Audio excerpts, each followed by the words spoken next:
বাবা, তোমার খাতি কোনো সমস্যা হবে না তো? আমরা মাটির মানুষ, মাটির বসে খাতি পছন্দ করি। কি যে বলেন না চাচি, মাটিতে বসে খাবার খেতে যে এত তৃপ্তি লাগে, মাটিতে না বসলে তো আমি বুঝতেই পারতাম না।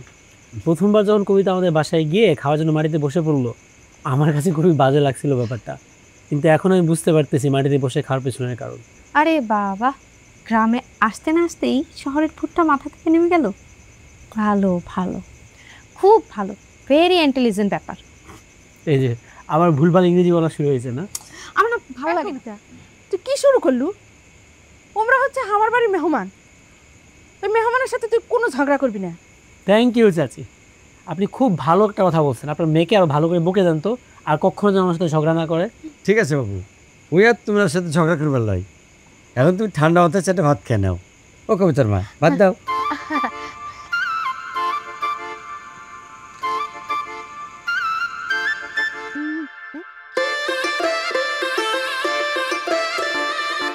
আচ্ছা, তোমরা আমার গ্রামত কেন এসেন কোন তো? সরি, কি কি বললা? হ্যামার, হাতুড়ি? আরে না, আপনাকে জিজ্ঞেস করলাম, সত্যি সত্যি করে বলেন আপনি আমাদের গ্রামে কেন আসছেন?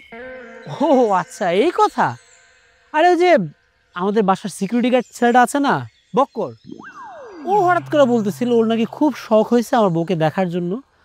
অনেকদিন পর্যন্ত বাসায় ছিল তো, একটু মায়া পড়ে গেছে মেয়ে। আমি ভাবলাম ঠিক আছে, ছেলেটাকে নিয়ে যাই। মায়া যখন পড়ে গেছে, মায়ের একটু কাটায় নিয়ে আসি। বক্কর ভাই ইচ্ছা পূরণ করতে আপনি আসছেন? না, মূলত বক্করের ইচ্ছা ছিল, সাথে আমার একটু ইচ্ছা ছিল। আচ্ছা, আপনি কি কোনোভাবে আমাকে সত্যি সত্যি বউ ভাবছেন? ওই দিন যখন বক্করকে আমি ভালো করে বুঝায় বলতে চাইলাম যে কে আমার বউ আর কে আমার বউ না, তখন কেউ যেন আমাকে খুব বাধা দিচ্ছিল। মনে হয় তার খুব শখ আমার বউ হওয়া। আপনি কিন্তু অনেক বেশি কথা বলেন। আমি তো just মজা করছিলাম, জাস্ট ফান। আমিও তো এখন মজা করতেছি, জাস্ট ফান। আপনার সাথে না কথাই বলা উচিত না। আপনি সত্যি সত্যি করে বলেন তো কেন আসছেন? অনেক বড় একটা প্রবলেম। তুমি তো অনেক দিন আমার বাসায় ছিলা, তারপর হুট করে চলে আসলা। তুমি চলে আসার পর বাসাটা কেমন জানি খালি খালি হয়ে গেছে। সকালে ঘুম থেকে উঠে যখন দেখি তুমি নেই, মনে হয় কি যেন একটা হারিয়ে ফেলেছি। সব কিছু কেমন জানি শূন্য শূন্য লাগে। ডাইনিং টেবিলে বসে যখন দেখি তোমার হাতে রান্না করা কোনো খাবার নেই, কোনো খাবার আমার গলা দিয়ে নামতেই চায় না।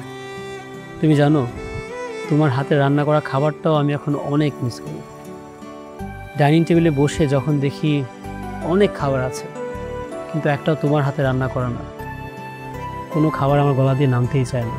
ওই মানুষটাকে খুব মিস করতেছি, তো ভাবলাম ওকে নিয়ে যাই সাথে করে। সে যদি না যায়? এই কয়দিনে একটা ব্যাপার তো আমার কাছে ক্লিয়ার, তুমি যদি আমার সাথে না যাও তাহলে আমার বেঁচে থাকার কোনো মানেই হয় না, আমি মরেই যাব। চুপ, একদম চুপ। এসব অলক্ষণে কথা মুখে আনবেন না, নেভার। ওরে বাবা, তুমি দেখি রেগে গেলে এখন আর ভুলভাল ইংরেজি বলো না। আপনি আবার আমার ইংরেজি নিয়ে কথা বললেন? আপনার সাথে আমি কথাই বলবো না। কবিতা, আরে রাগ করে কোথায় যাচ্ছ? শোনো, আমি যেহেতু তোমাকে নিয়ে যেতে আসছি, তোমাকে না নেওয়া কিন্তু আমি ঢাকায় ফেরত যাব না। আমার বউ এই গেছে যেতে। কার যে কি বয়ে যাচ্ছে সেটা তো সময় বলে